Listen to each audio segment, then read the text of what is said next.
नमस्कार साथियों, स्वागत है आपका हमारे यूट्यूब चैनल में। और हम देख रहे हैं हिंदी नेट सेट अध्ययन में पीवाईक्यू क्वेश्चन सीरीज, जो कि हम इससे पहले भी बहुत कुछ वीडियो सीरीज देखी है। यह आज 16वीं टेस्ट होने जा रही है। तो ऐसे ही अध्ययन करने के लिए हमारे चैनल को सब्सक्राइब कीजिए, लाइक कीजिए और शेयर करना मत भूलिए। आज का प्रथम प्रश्न है, भीष्म साहनी के नाटकों की कौन सी विशेषताएं हैं? तो भीष्म साहनी के नाटकों की कौन सी विशेषताएं देखेंगे, तो यहाँ पर जो है वह है भीष्म साहनी के नाटकों की विशेषताओं में भारतीय नारी की पीड़ा का प्रभावी प्रस्तुतिकरण हुआ है भीष्म साहनी के नाटकों में। और उसके साथ ये भी है कि मध्यकालीन धर्म अंधता, अनाचार तथा तानाशाही की सामायिक संगति, यह दो विशेषताएं भीष्म साहनी के नाटकों की हैं। अभी भीष्म साहनी के नाटक है यहाँ पर हनुष 1977, कबीरा खड़ा बाजार में 1981, माधवी 1985, मुँह औजे 1993, रंग दे बसंती चोला 1998 और आलमगिरी 1999। अगला प्रश्न है, रामचंद्र शुक्ल ने प्रिय प्रवास की निम्नलिखित में से किस विशेषता का उल्लेख नहीं किया है? तो यहाँ पर रामचंद्र शुक्ल ने इसकी कथा वस्तु एक अच्छे प्रबंध के लिए पर्याप्त है, यह नहीं की है। यह अयोध्या सिंह उपाध्याय हरिओद की महत्वपूर्ण रचनाएं देखते हैं।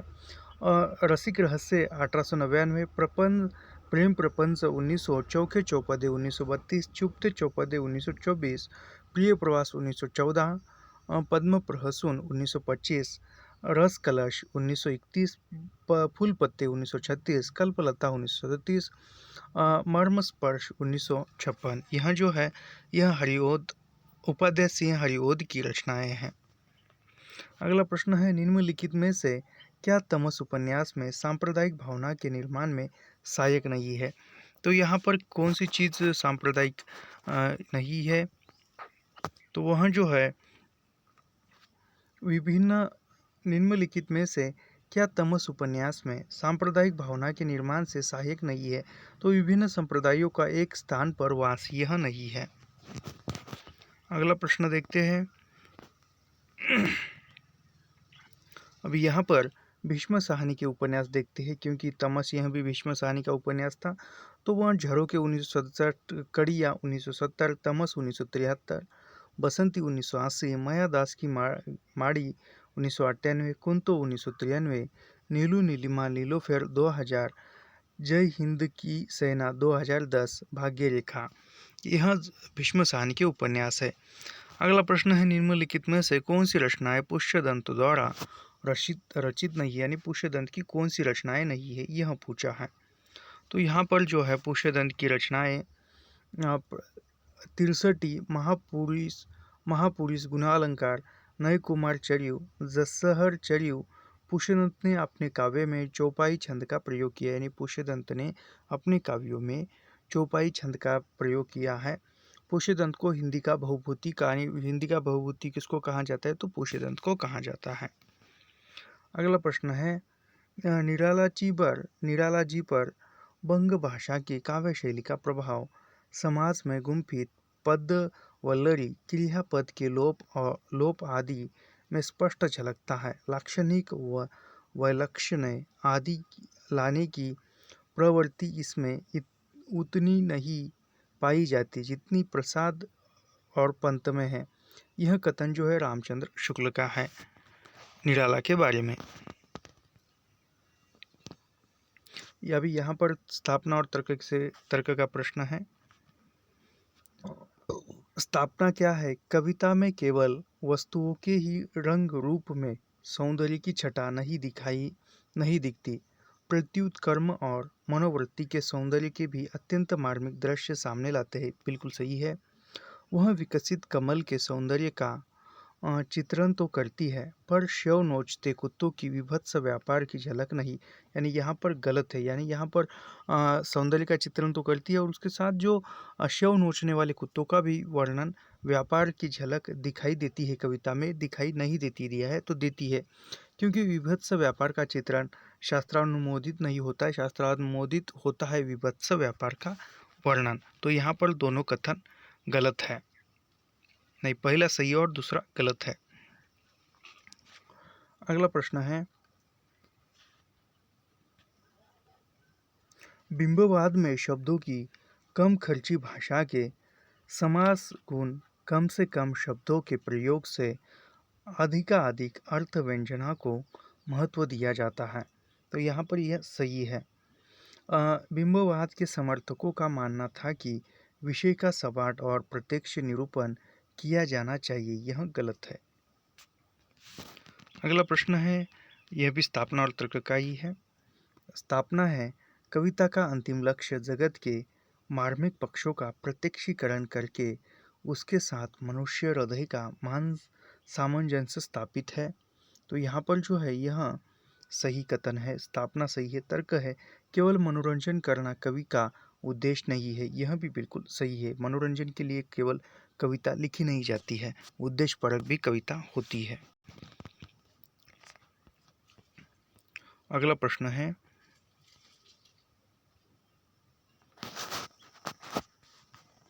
उन्नीसवीं शताब्दी का नवजागरण भक्तिकालीन लोक जागरण से भिन्न इस बात में है कि वह उपनिवेशवादी दौर की उपज है। तो यहाँ पर यह जो है सही है, क्योंकि यह सही है। तर्क कहता है कि उनकी ऐतिहासिक अंतर्वस्तु एक समान है, तो यह जो है गलत है। अगला प्रश्न देखते हैं, स्थापना है, कला का आस्वाद युग निरपेक्ष नहीं होता। कला का आस्वाद युग निरपेक्ष नहीं होता है, तो यह गलत है। युग निरपेक्ष कला का आस्वाद होता है। तर्क क्या कहता है, शाश्वत का गुण कालजयी कृतियों में सहज अंतर्भूत नहीं होता है। तो यहाँ पर यह भी है, यह भी गलत है, यानी यहाँ पर दोनों गलत है, स्थापना और तर्क।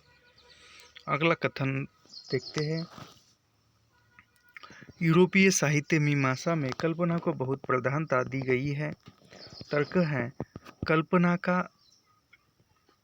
कल्पना काव्य का अनिवार्य साध्य है। तो यहाँ पर जो है दोनों तर्क जो है वह दोनों तर्क स्थापना सही है और तर्क गलत है। ये जो अगले प्रश्न है यह अनुच्छेद के प्रश्न है और वह अनुच्छेद हम छोड़ देंगे और अगले प्रश्न पत्र की ओर बढ़ेंगे। यह जो है दिसंबर 2018 का प्रश्न है, प्रश्न पत्र है। इनमें से कौन सी बोली बिहारी हिंदी वर्ग में नहीं आती। तो बिहारी हिंदी वर्ग की कौन सी बोली नहीं है, तो छत्तीसगढ़ी जो है वह बिहारी हिंदी वर्ग की बोली नहीं है।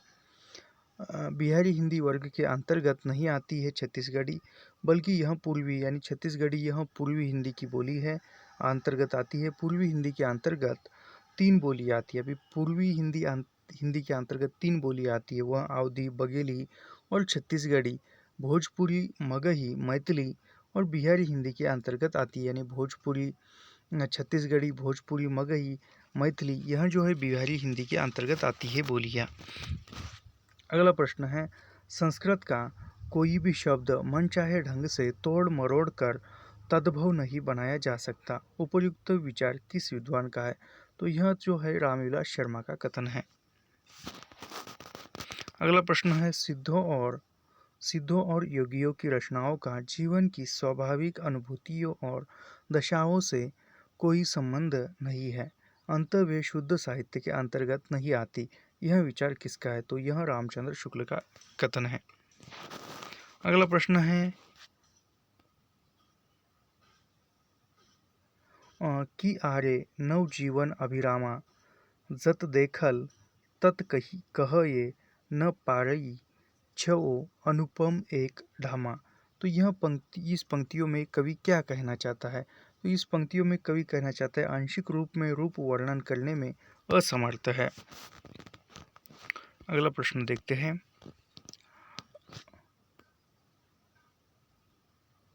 रस गगन गुफा में अंजल झरे अजपा सुमिरन जाप करे। उक्त पंक्तियों में प्रयुक्त गगन गुफा का अभिप्राय है। तो गगन गुफा का क्या अर्थ हो सकता है, यहाँ पर यह दिया हुआ है। तो यहाँ पर जो है सहस्त्रार चक्र से गगन गुफा का अर्थ ही यहाँ पर है। हरिदासी संप्रदाय के राधा कृष्ण है, तो हरिदासी संप्रदाय के राधा कृष्ण लोक निरपेक्ष हैं। अगला प्रश्न है, हरि अनंत हरि कथा अनंता कहहि सुनहि बहु पीथी सब संता। राम कथा के प्रसंग में तुलसीदास ने यह बात किससे कहलवाई है? तो यह बात शिव से कहलवाई है। अगला प्रश्न है, निम्नलिखित में से किस कवि ने सतसई की रचना नहीं की है? तो सतसई की रचना जो है चिंतामणि ने की है, मतीराम ने की है, अम्बिल दास ने की है और राम सहाय ने भी सतसई की रचना की है, लेकिन चिंतामणि ने नहीं की है। तो यहाँ पर चिंतामणि की प्रमुख कृतियाँ है रस विलास, श्रृंगार मंजरी, कृष्णचरित, काव्य विवेक, काव्य प्रकाश और रामायण यह जो है चिंतामणि की रचना है। मतीराम की प्रमुख कृतियाँ है यहाँ पर। मतीराम की रचनाएं है फूल मंजरी, लक्षण श्रृंगार, साहित्य सार, सतसई, अलंकार, पंचशिका, व्रत कौमुदी यह जो है मतीराम की रचनाएं हैं। यहाँ पर राम सहाय की प्रमुख कृतियाँ देखते हैं।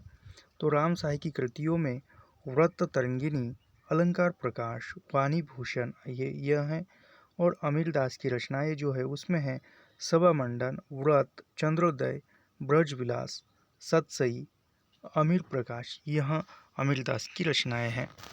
अगला प्रश्न है भारत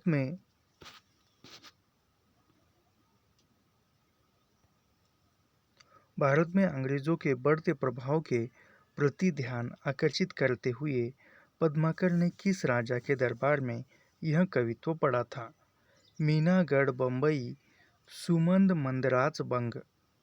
बंदर को बंद करी बंदर बसावेगो, कहे पद्माकर कसकी काश्मीर हु को, पिंजर से घेरी के कलिंजर छुड़ावेगो, बाका नरप। अलीजा महाराजा कबो साजी दल पकड़ी फिरंगिनी दबावेगो, दिल्ली दहपटी पटना हो को झपट करी कबहू लता कलकत्ता को उड़ावेगो। तो यह जो है यह दौलत राव सिंधिया को संबोधित करते हुए पद्माकर ने यह कहा था। अभी पद्माकर की कृतियाँ यहाँ पर हिम्मत बहादुर बिरुदावली, पद्माभरण, जगत विनोद, प्रबोध पचासा, कली पचीसी, राम रसायन, अलीजाह प्रकाश यह जो है पद्माकर की रचनाएं है। अगला प्रश्न क्या है देखते हैं। अगला प्रश्न है, निम्नलिखित में से कौन सी रचना गया प्रसाद शुक्ल स्नेही की नहीं है? तो यहाँ पर स्वप्न यह जो है गया प्रसाद शुक्ल स्नेही की रचना नहीं है। स्वप्न जो रचना है वह 1929 गया प्रसाद शुक्ल स्नेही की नहीं है। यह रामनरेश त्रिपाठी की रचना है स्वप्न, जो 1929 में प्रकाशित हुई थी। रामनरेश त्रिपाठी की अन्य रचनाएं देखते हैं। मिलन 1917, पथिक 1920, मानसी 1927, कविता कौमुदी, जबकि प्रेम पचीसी, कुसुमांजलि, कृषक क्रंदन, राष्ट्रीय वीणा, करुणा, कादम्बिनी, त्रिशूल, तरंग यह रचना गया प्रसाद शुक्ल स्नेही की है। अगला प्रश्न है, प्रेम शतक के रचनाकार है? तो प्रेम शतक रचना योगी हरि की है। प्रेम शतक के रचनाकार योगी हरि है, हरि प्रसाद द्विवेदी। यानी योगी हरि का नाम जो है वह है हरि प्रसाद द्विवेदी। इनकी अन्य प्रमुख कृति है यानी हरिप्रसाद द्विवेदी या योगी हरि की अन्य कृति है वीर सतसई जो 1927 में है, चरका स्रोत है। जबकि जगन्नाथ दास रत्नाकर की कृतियाँ भी जगन्नाथ दास रत्नाकर की कृतियों में गंगा अवतरण 1927, उद्धव शतक 1929, हरिश्चंद्र हिंडोला 1994, श्रृंगार लहर आदि। अंबिका दत्त व्यास की कृतियाँ देखते हैं। तो अंबिका दत्त व्यास का जन्म 1858 से 1900 में उनकी मृत्यु होती है और अंबिका दत्त व्यास की कृतियों में पावस पचासा 1986, सुकवि सतसई 1987, हो होरी 1891। अगला प्रश्न है, अभी यहाँ पर भारतेंदु की भी रचनाएं हैं। तो भारतेंदु की रचनाओं में भक्ति वर्चस्व, प्रेम मल्लिका, कार्तिक स्नान, प्रेम सरोवर, अभी यहाँ पर ठाकुर जगमोहन सिंह की भी रचनाएं दी हुई है। तो ठाकुर जगमोहन सिंह की रचनाओं में प्रेम संपत्ति लता 1885, श्यामा लता 1885, श्यामा सरोजनी 1886, देवयानी 1986 1886। अगला प्रश्न है मुरारी और नरगिस। मुरारी और नरगिस के प्रेम पर आधारित उपन्यास है। तो यहाँ पर चंद हसीनों के खतूत, यह उपन्यास जो है मुरारी और नरगिस के प्रेम प्रसंगों को लेकर लिखा गया है। यहाँ पर जो है चंद हसीनों के खतूत, यह पांडे बेचन शर्मा उग्र का उपन्यास है। और इनके अन्य भी उपन्यास है। वह उपन्यास है दिल्ली का दलाल, बुद्धुआ की बेटी, शराबी, सरकार तुम्हारी आंखों में, जी जी, फागुन के दिन 4। जबकि आदर्श दंपति 1904 में लेखक मेहता यानी जो आकाश का दीप, जो आदर्श दंपति 1904 में प्रकाशित उपन्यास मेहता लज्जाराम मेहता का है। और पाप और पुण्य उपन्यास यह भगवती चरण वर्मा का है, पाप और पुण्य। अगला प्रश्न है तपे दिक की मरीज मन्नों की कथा किस कहानी में चित्रित है। तो यह बादलों की घेरी कहानी में तपे दिक की जो मरीज है मन्नो, उसकी कथा कही गई है। अगला प्रश्न है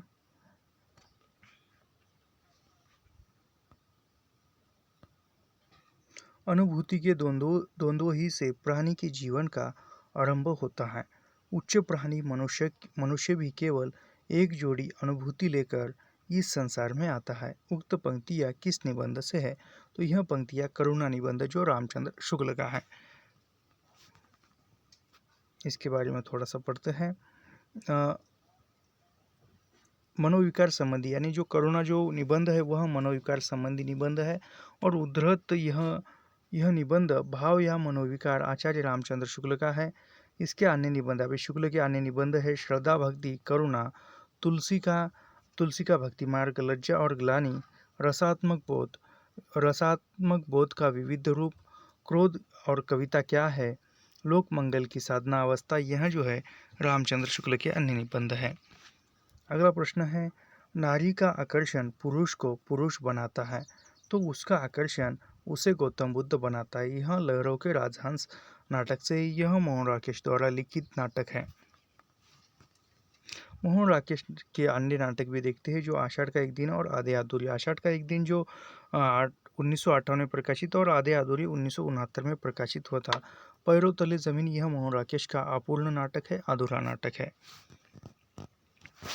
अगला प्रश्न है वट वृक्ष की छाया में जिस लेखक की स्मृति को सुरक्षित रखने के लिए लिखी गई, यानी वट वृक्ष की छाया, यह कृति लेखक ने किस स्मृति को सुरक्षित रखने के लिए लिखी है।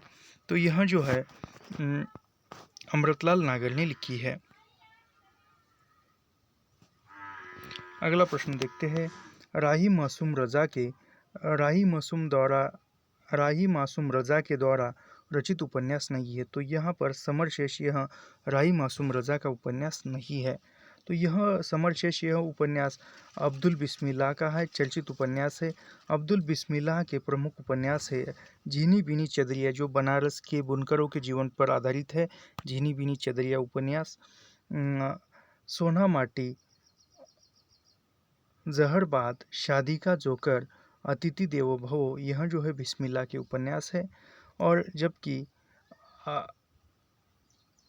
टोपी शुक्ला, दिल एक सादा कागज, कटरा भी आरजू, यह राही मासूम रजा के उपन्यास है। टोपी शुक्ला, दिल एक सादा कागज, कटरा भी आरजू, यह राही मासूम रजा के उपन्यास है।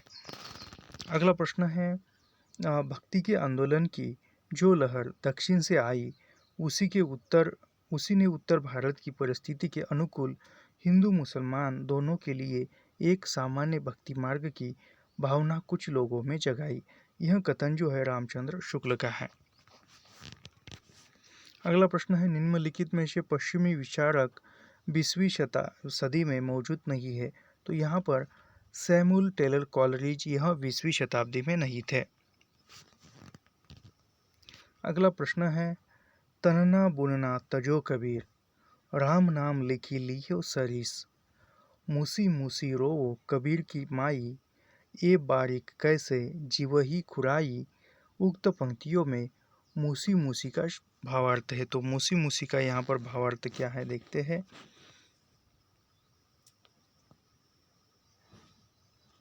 तो यहाँ पर मूसी मूसी का जो भावार्थ है वह है सिसक सिसक का रोना रोना है। अगला प्रश्न है यंत्री का लड़बड़ा, चिंभा का फुहड़ा, कांच का जति, सुख का सती, जो सतपुरुष उत्तमो कथी। गोरखनाथ की दृष्टि से सच्चा साधक वही है जो, यानी गोरखनाथ की दृष्टि से सच्चा साधक कौन है, जो वह संयमी हो और इंद्रियों का इंद्रिय दमन करने वाला हो। यह दो गुणों वाला ही सच्चा साधक है गोरखनाथ के प्रति।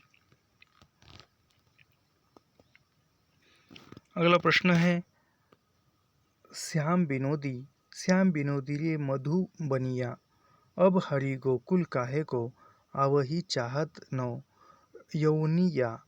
सूरदास प्रभु तजा कामरी, अब हरि भय चिकनिया। अब हरि भय चिकनिया के द्वारा सूरदास क्या कहना चाहते हैं। तो इसके द्वारा सूरदास क्या कहना चाहते हैं, तो इसके द्वारा वह जो है श्री कृष्ण छैला हो गए हैं, श्री कृष्ण सुंदर छवि वाले हो गए हैं। अगला प्रश्न है यो ही मन मेरो, मेरे काम का न रहियो माई। श्याम रंग हयो करी सामान्यो, श्याम रंग में। उक्त पंक्तियों में कोई गोपी का भक्त कहता है, यानी गोपी क्या कहती है वह है। तो यहाँ पर जो है श्री कृष्ण के रंग में रंग कर मैं उन्हीं के जैसे हो गई हूँ, यानी श्री कृष्ण के रंग में रंग कर मैं उन्हीं के जैसे हो गई हूँ, मैं गोपी यह कहना चाहती है। अगला प्रश्न है रीतिकालीन आचार्यों की तीन श्रेणियाँ है, यानी रीतिकालीन आचार्यों की तीन श्रेणियाँ कौन सी है। तो वह है उद्भावक आचार्य, व्याख्याता आचार्य, उद्गाता आचार्य और कवि शिक्षक, यानी उद्भावक आचार्य, व्याख्याता आचार्य और कवि शिक्षक। यह जो है रीतिकालीन आचार्यों की या कवियों की श्रेणियाँ है। अगला प्रश्न है रास पंचायती की प्रमुख विशेषता है। तो रास पंचायती की विशेषता कौन कौन सी है देखते हैं। तो रास पंचायती की विशेषताओं में यह रोला छंद में लिखी हुई है। रास पंचायती बिल्कुल सही है। अगला है इसमें कृष्ण की रास लीला का विस्तार के साथ वर्णन किया गया है, यह भी सही है। और उसके बाद है इसमें अनुप्रासादि युक्त साहित्यिक भाषा का प्रयोग किया गया है। अगला प्रश्न है सूरदास के बारे में आचार्य शुक्ल द्वारा लिखित कौन से कथन है। तो सूरदास के बारे में शुक्ल जी क्या कहते हैं। उन्होंने विट्ठलनाथ की आज्ञा श्रीमद् भागवत की कथा 1 मिनट की है, यहाँ पर देखते हैं। उन्होंने भिन्न भिन्न लीलाओं को अत्यंत मधुर और मनोहर पदों में गाया है, यह शुक्ल जी सूरदास के बारे में कहते हैं। उनके पद अत्यंत प्रगल्भ और काव्यपूर्ण है, सूरदास के बारे में शुक्ल जी यह भी कहते हैं। उन्होंने यानी सूरदास ने भागवत के दशम स्कंद की कथा इतिव्रत के रूप में कह दी है। तो यह जो है यह शुक्ल जी सूरदास के बारे में कहते हैं। अगला प्रश्न है रहीम की कविता नगर शोभा, यानी रहीम की कविता नगर शोभा की मुख्य विशेषताएं क्या है, यानी मुख्य विशेषताएं कौन सी है।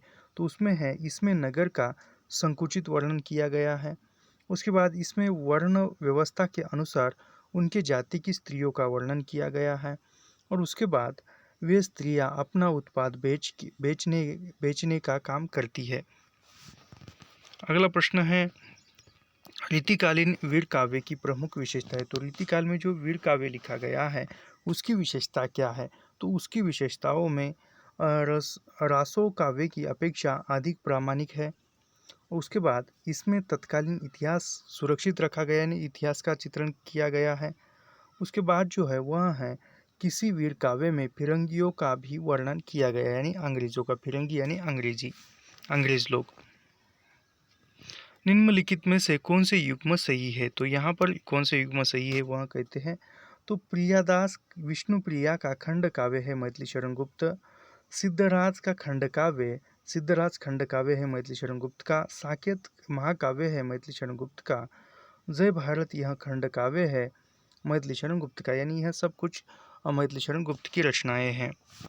अगला प्रश्न है, निम्नलिखित विकल्पों में से किसका संबंध माखनलाल चतुर्वेदी से है? यानी माखनलाल चतुर्वेदी के संबंध से किसका संबंध है? तो यहाँ पर सिपाही एक चतुर्वेदी की रचना है और पुष्प की अभिलाषा, यह दो चतुर्वेदी की रचनाएं हैं, बाकी की नहीं है। अगला प्रश्न है, सुमित्रानंदन पंत की निम्नलिखित कृतियों में से किन पर अरविंद दर्शन का प्रभाव है? सुमित्रानंदन पंत की कृतियों में, यानी सुमित्रानंदन पंत की कौन सी कृतियों में अरविंद दर्शन का प्रभाव पड़ा है? तो यहाँ पर जो है वह है रजत शिखर और ग्राम्या, इन दो रचनाओं पर अरविंद दर्शन का प्रभाव दिखाई देता है। सुमित्रानंदन पंत की अन्य रचना देखते हैं यहाँ पर, उच्छ्वास 1920, ग्रंथि 1920, बीना 1927, पल्लव 1928, गुंजन 1932, युगांत 1936, युगवाणी, स्वर्ण किरण, स्वर्णधूल, युगपथ, उत्तरा, लोकायतन, चितंबरा के लिए ज्ञानपीठ पुरस्कार मिला है सुमित्रानंदन पंत को। अगला प्रश्न है, विदेशी पृष्ठभूमि पर आधारित हिंदी उपन्यास है। तो विदेशी पृष्ठभूमि पर लिखे हुए उपन्यासों में वह है देखो, 7 नदियाँ एक समंदर, और उसके बाद है उस शहर तक। यह दो उपन्यास विदेशी पृष्ठभूमि पर लिखे हुए हैं। एक मिनट, थोड़ा सा गलत हुआ हमारा। तो यहाँ पर जो है, रुकोगी नहीं राधिका और 7 नदियाँ समंदर, यह दो है, उस शहर नहीं है, मैंने गलती से बताया था। देश विभाजन के प्रसंग पर आधारित उपन्यास कौन से है? तो यहाँ पर तमस और झूठा सच, यह दो है, कितने पाकिस्तान नहीं है।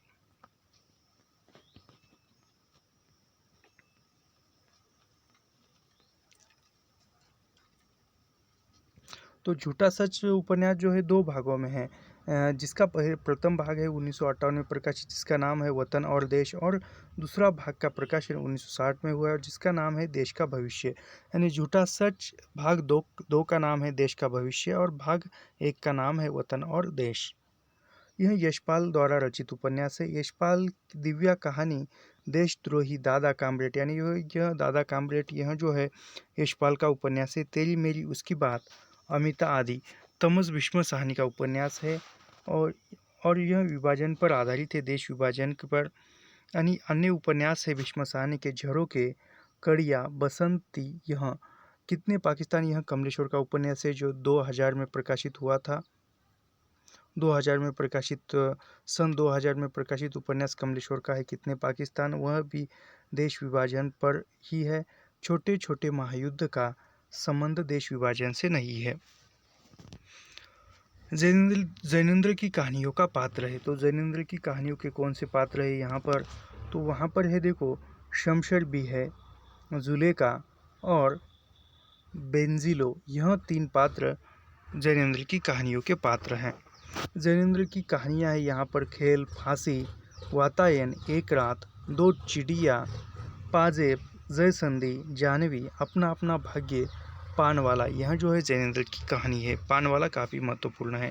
जयशंकर परसाई के निबंध है, यानी जयशंकर परसाई के निबंध। हरिशंकर परसाई के निबंध कौन से है यहाँ पर? तो हरिशंकर परसाई के निबंध है सदाचार की ताबीज़, तुलसीदास चंदन घिसे और आवारा भीड़ के खतरे। अगला प्रश्न है, निम्नलिखित में से कौन से नाटक लक्ष्मी नारायण मिश्र द्वारा रचित नहीं है? तो लक्ष्मी नारायण मिश्र के यहाँ पर कौन से नाटक है? तो आर्य मायावी दुनिया, यह एक नहीं है, सिंहासन खाली है, और उसके बाद राम की लड़ाई, यह तीनों नाटक जो है वह लक्ष्मी नारायण लाल के नहीं है।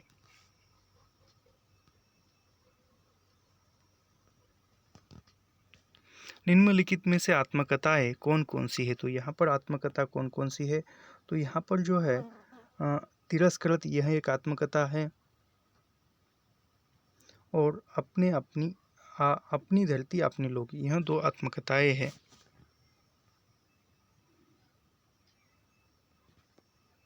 अगला प्रश्न है, निम्नलिखित में से कौन से प्रगतिवादी मूल्य नहीं है? तो प्रगतिवादी मूल्य कौन से नहीं है?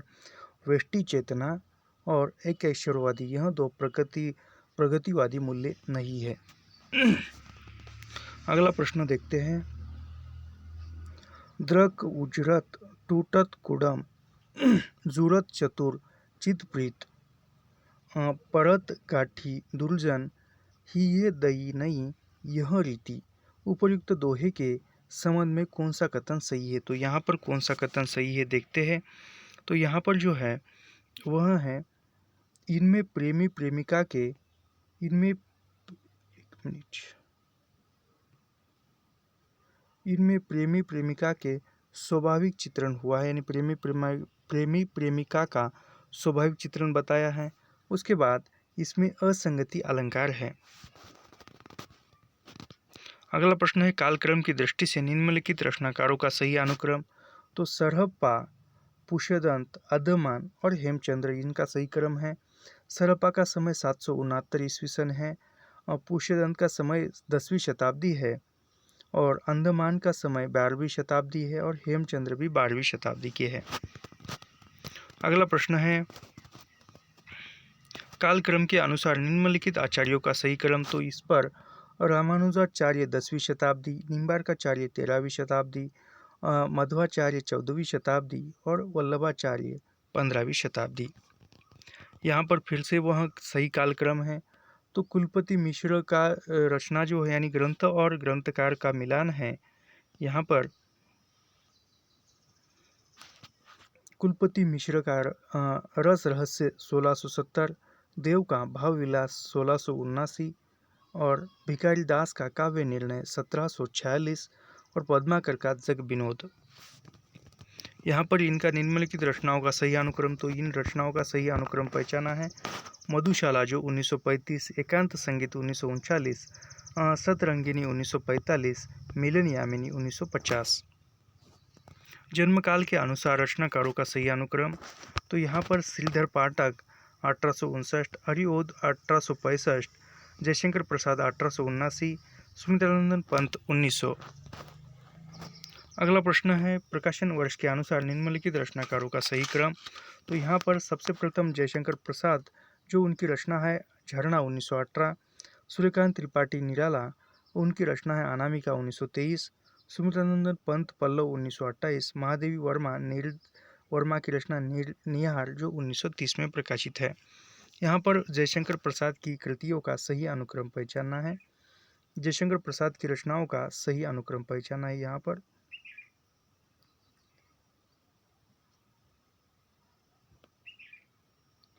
प्रेम पथिक, आंसू, लहर और कामायनी, यह इनका सही क्रम है। यहाँ पर इसका हम प्रकाशन देखते हैं। प्रेम पथिक जो 1914 में प्रकाशित हुआ था, आंसू 1925 में प्रकाशित हुआ था, लहर 1933 में और कामायनी 1935 में प्रकाशित हुआ था। अगला प्रश्न है, प्रकाशन वर्ष के अनुसार निम्नलिखित उपन्यासों का सही अनुक्रम। तो यहाँ पर सही अनुक्रम देखते हैं।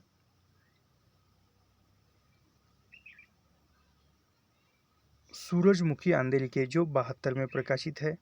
उसके बाद शेष यात्रा जो 1984 में प्रकाशित है। उसके बाद ठीकरे की मंगनी, यह जो है यह 1990 में, और उसके बाद कट गुलाब जो है वह 96 में प्रकाशित है। यहाँ पर यह किसके है? तो कृष्णा सोप्ती का उपन्यास है सूरजमुखी अंधेरी के 1972, उषा प्रियवदा का शेष यात्रा 1984, नासिरा शर्मा का ठीकरी की मंगनी 1989 और मृदुला गर्ग का उपन्यास कट गुलाब 1996। यहाँ पर नीचे कहानियों का सही क्रम पहचानना है।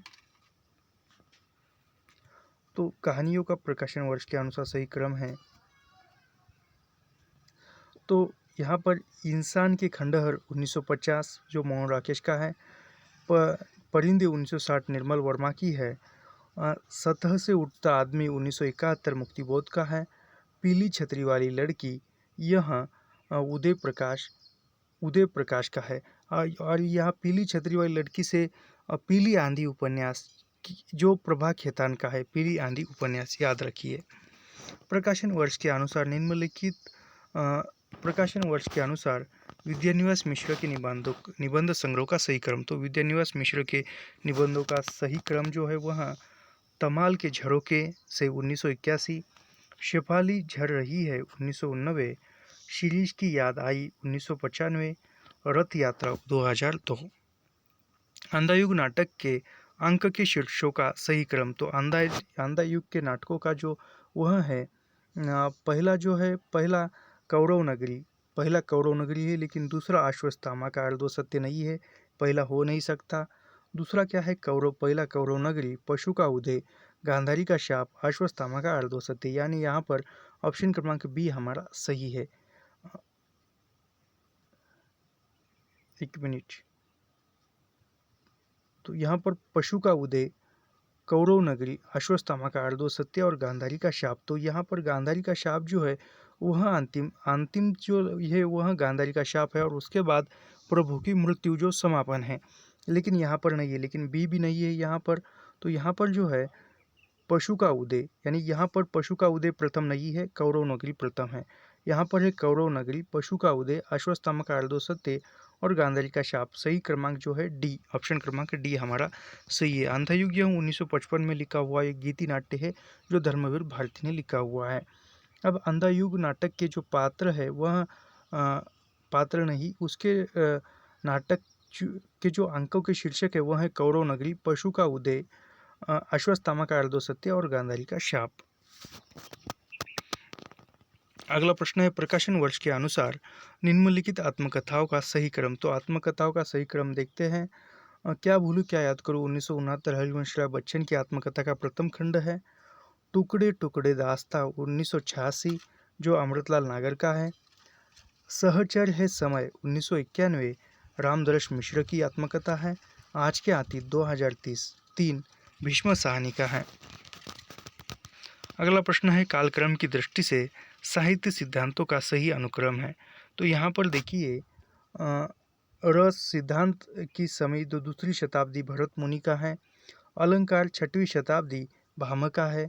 रीति संप्रदाय रीति सिद्धांत 8वीं शताब्दी का है जो वामन में प्रवर्तन किया है। और ध्वनि सिद्धांत जो है वह 9वीं शताब्दी का है, आनंदवर्धन ने संपादन किया है। अगला है, काव्य शास्त्रीय ग्रंथों का कालक्रम के अनुसार सही अनुक्रम पहचानिए।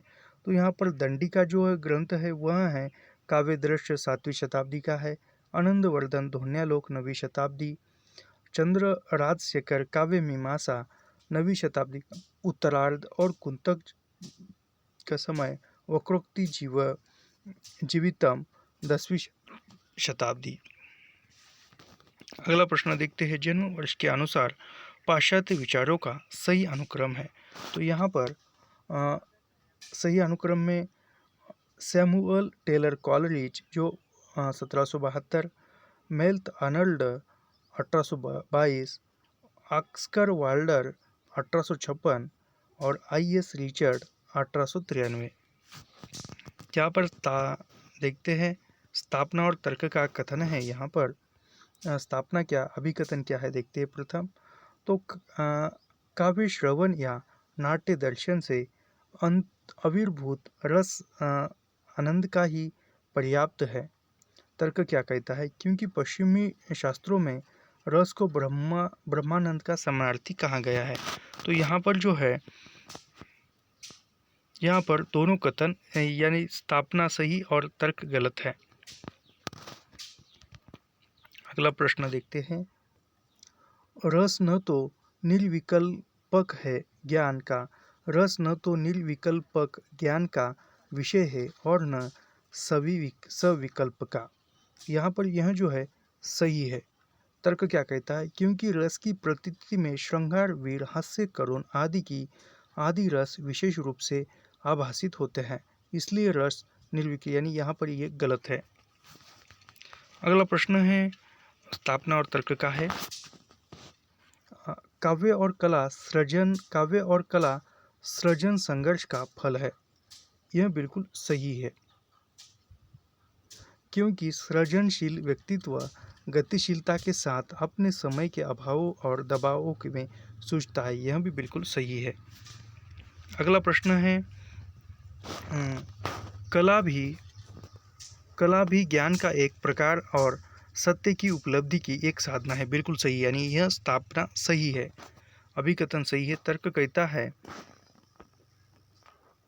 क्योंकि कला जगत में भी कलाकार के चित्त में जब वस्तु सत्य उद्भासित होती है तभी वह श्रेष्ठ कला रचना में प्रवृत्त होता है। इसलिए हर महान कलाकृति सत्य में निर्मित होती है, यानी यह भी सही है, यानी यहाँ पर स्थापना और तर्क दोनों सही है। अगला कथन देखते हैं। तो यहाँ पर मिथक शास्त्र मनुष्य की मानसिक संरचना को समझने की एक भ्रामक विद्या, यानी मिथक शास्त्र जो है मनुष्य की मानसिक संरचना को समझने की एक भ्रामक विद्या है।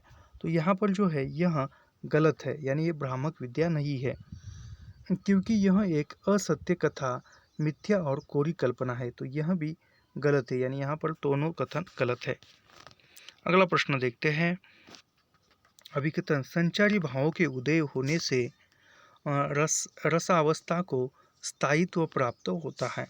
तो यह जो है यह सही है, क्योंकि विभाव, अनुभाव तथा संचारी भाव स्थायी भावों के सहायक है, वर्धक होते हैं। तो यहाँ पर ये दोनों कथन सही है। अगला प्रश्न देखते हैं। अभिकथन छायावाद रीतिकाल की छायावाद रीतिकाव्य की भांति शुद्ध मानसल प्रेम का काव्य है। तो यह बिल्कुल सही है।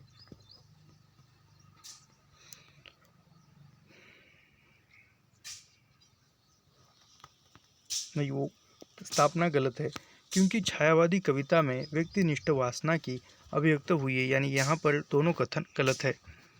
अगला प्रश्न है। बिंब विधान और चित्रात्मकता काव्य में महत्वपूर्ण उपादान है, यानी बिंब विधान और चित्रात्मकता काव्य में महत्वपूर्ण विधान है। इनसे कविता में सौंदर्य की वृद्धि होती है, यानी किससे? बिंब विधान और चित्रात्मकता से काव्य में सौंदर्य की वृद्धि होती है, बढ़ोतरी होती है, किंतु वे साध्य नहीं है। तो यहाँ पर जो है यह सही है। तर्क क्या कहता है? क्योंकि कला की शक्ति का मूल स्रोत मिट्टी और जीवन है। कोर बिंब का खेल कोरी आतिशबाजी का है, यानी यहाँ पर दोनों कथन सही है। अगला प्रश्न देखते हैं। वीरता का अनुकरण किया जा सकता है, वैसे ही जैसे मन की प्रसन्नता उधार ली जा सकती है। तो यहाँ पर यह जो है बिल्कुल ही गलत है, यानी क्योंकि मन की प्रसन्नता या मन की उदारता जो है वह उधार नहीं ली जा सकती। तर्क क्या कहता है? क्योंकि वीरता का संबंध शरीर बल से होता है, मनोबल से नहीं है, यानी यहाँ पर यह बिल्कुल सही है, गलत है। यानी यह वीरता का संबंध जो है वह शरीर बल से भी होता है और मनोबल से भी होता है, यहाँ पर नहीं दिया हुआ है। अगला कथन देखते हैं।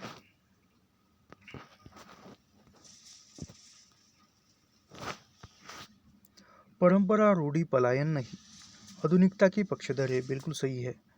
और तर्क कहता है कि क्योंकि परंपरा में अतीत के प्रति आसक्ति और परिवर्तन का निषेध होता है। तो यह गलत है, परिवर्तन का निषेध नहीं होता है। अगला प्रश्न है। उपभोक्तावादी सभ्यता से असंतोष भाववादी बुद्धिजीवियों के लिए स्वाभाविक है। तो यहाँ पर जो है यह सही है। तर्क क्या कहता है? क्योंकि उनके अनुसार इस सभ्यता में मानव मूल्यों में गिरावट आई है, यह भी सही है।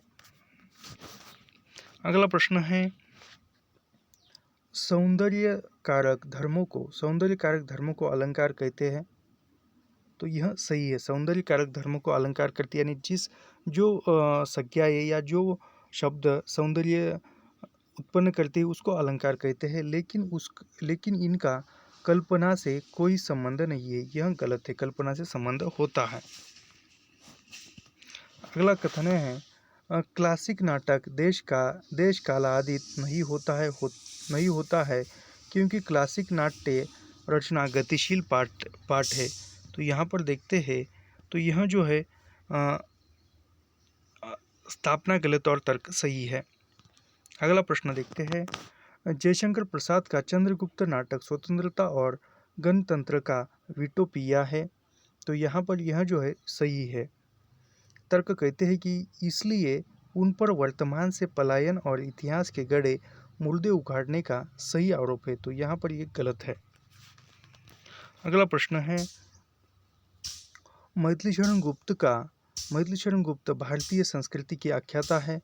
तो ये बिल्कुल सही है। तर्क क्या कहता है, इसलिए उनके काव्यों में आधुनिक दृष्टिकोण नहीं मिलता। यह गलत है, क्योंकि उनके काव्य में आधुनिक दृष्टिकोण मिलता है। अगला प्रश्न देखते हैं। भ्रम कल्पना और प्रतिज्ञा भ्रम प्रतिज्ञा भ्रम कल्पना और प्रातिभ ज्ञान के विरुद्ध प्रत्यक्ष और ठोस अनुभव को महत्व देना आधुनिक का प्रमुख लक्षण माना जाता है। तर्क कहता है कि इसी अनुभववादी दृष्टिकोण का प्रभाव काव्य की रचना प्रक्रिया और रस आद्वान की प्रणाली पर भी पड़ता है। तो यहाँ पर जो है दोनों कथन सही है। अगला प्रश्न देखते हैं। वे शब्द जो आज अमूर्त विचारों के वाहक है आरंभ में अनुभूति वस्तुओं के व्यंजक थे। इस अभी वह उसका ये सही है, यानी ये स्थापना सही है। तर्क कहते हैं कि इसलिए सादृश्य विधान भाषा की मूल प्रकृति नहीं है। यह गलत है, यानी स्थापना प्रकृति जो है होती है भाषा की। अगला प्रश्न है, अभिकथन है। प्रगतिवादी कवियों ने अधिकांश प्रकृति के उन्हीं रूपों का चित्रण किया है जिसमें उन्हें मनुष्य के सामाजिक जीवन की कोई गहरी अर्धव छाया दिखाई पड़ी। यह सही है। तर्क देखते कि इसलिए इसमें सुपरिचित ग्राम्य प्रकृति के द्वारा और परिवर्तीय मुख्य रूप है। यह गलत है। अगला प्रश्न देखते हैं। कहानी छोटे मुंह बड़ी बात करती है, यह नाम और सिंह का कथन है। बिल्कुल सही है, लेकिन लघु आकार के कारण कहानी संपूर्ण जीवन बोध और सामाजिक सत्य को प्रकाशित नहीं कर सकती। यह भी सही है, यानी यहाँ पर स्थापना और तर्क दोनों सही है। नहीं, ये गलत है। जो कहानी छोटे मुंह बड़ी बात करती है, यह बिल्कुल सही है। नाम और सिंह का कथन है कहानी के बारे में, लेकिन लघु आकार के कारण कहानी संपूर्ण जीवन बोध और सामाजिक सत्य को प्रकाशित नहीं प्रकाशित करती है, यानी यहाँ पर ये गलत होता है। अगला प्रश्न है।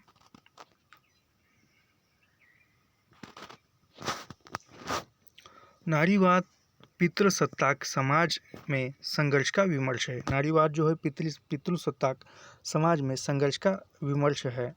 यह जो है यह बिल्कुल सही है। तर्क क्या कहता है, इसलिए हिंदी का संपूर्ण स्त्रीलेखन अपने लिए पुरुषों के अस्तित्व को नकारता है। यह गलत है, पुरुषों को नकारता नहीं है। अगला प्रश्न है।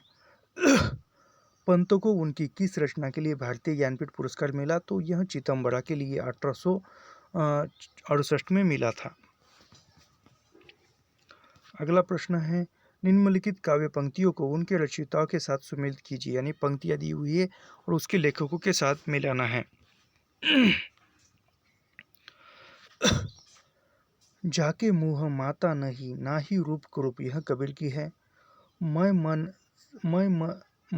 न जनी जनत मह चिन्हा, यह जायसी की है। हरि है राजनीति पड़ी आए, यह सूरदास की है। नमामि शमी नाश निर्वाण रूप विभु व्यापक ब्रह्म वेद स्वरूप, यह तुलसीदास की है। अगला प्रश्न है कि निम्नलिखित काव्य कृतियों को उनके रचनाकारों के साथ सुमेलित कीजिए। तो रचनाकारों के साथ मिलाना है। भूषण का ग्रंथ यहाँ पर अलंकार प्रकाश है। रसलीन का अंगद दर्पण है। आलम का आलम केली है और रसनिधि का रतन हजारा है। अगला प्रश्न है। निम्नलिखित बोलियों को उनके क्षेत्र के साथ, यानी कौन सी बोली किस क्षेत्र में बोली जाती है, उनके साथ हमें मिलाना है। तो यहाँ पर पहाड़ी हिंदी शिमला में बोली जाती है। मध्यवर्ती पहाड़ी में गढ़वाली बोली जाती है। भोजपुरी भोजपुरी गाजीपुर में बोली जाती है और मगही पटना में बोली जाती है। एक मिनट। निम्नलिखित रचनाओं को उनके रचनाकारों के साथ सुमेलित कीजिए। तो यहाँ पर जो है नाभादास की रचना है अष्टयाम, केशवदास की रचना है वीर सिंह देवचरित, नंददास की रचना है रस मंजरी और स्वामी हरिदास की रचना है केली माला।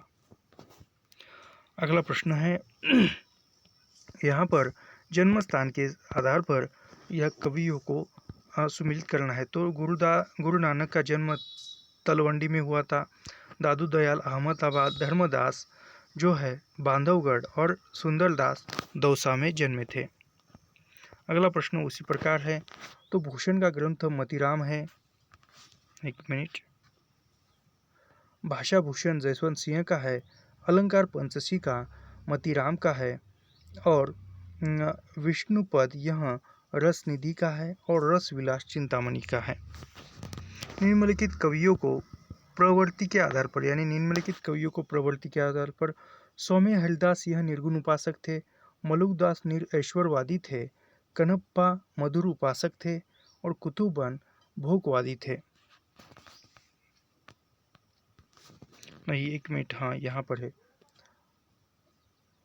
स्वामी हरिदास मधुर उपासक थे, मलुकदास निर्गुण उपासक थे और कनप्पा निरऐश्वरवादी और कुतुबन एक ऐश्वरवादी थे। यहाँ पर है निम्नलिखित कविताओं को, यानी ये इस कविताओं को उन कवियों के साथ मिलाना है, रचनाकारों के साथ मिलाना है। आगे की रचना है नदी की बाग पर छाया, केदारनाथ की रचना है केदारनाथ अग्रवाल की आज नदी बिल्कुल उदास थी, धर्मवीर भारती का ठंडा लोहा और सर्वेश्वर दयाल सक्सेना का कुनाओ नदी।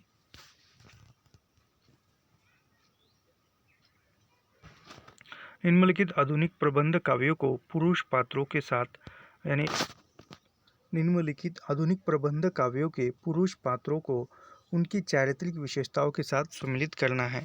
तो यहाँ पर है देखो, मृत्यु के प्रश्न से जूझता हुआ पात्र तो आत्मजयी का नचिकेता जो मृत्यु से जूझता है। कामाध्यात्म के प्रश्न से उर्वशी का जो जूझता पात्र पुरोरवा है। युद्ध के प्रश्न से संशय की एक रात का जूझता पात्र रामा है। अपनी दुर्बलताओं से संघर्षरत पात्र जो कामायनी का मनु है। निम्नलिखित रचनाकारों को उनकी रचनाओं के साथ सुमिलित कीजिए। तो यहाँ पर हम सुमिलित करेंगे। तो रामधारी सिंह दिनकर का दिल्ली, रामकुमार वर्मा का एकलव्य, रामनरेश त्रिपाठी का पथिक और केदारनाथ सिंह का जमीन पक रही है और शमशेर बहादुर सिंह का बात बोलोगी। तो आज की वीडियो में यहीं पर हम रुकते हैं। ऐसे ही अध्ययन करने के लिए हमारे चैनल को सब्सक्राइब कीजिए, लाइक कीजिए और शेयर करना मत भूलिए। मिलते हैं नेक्स्ट वीडियो में। धन्यवाद।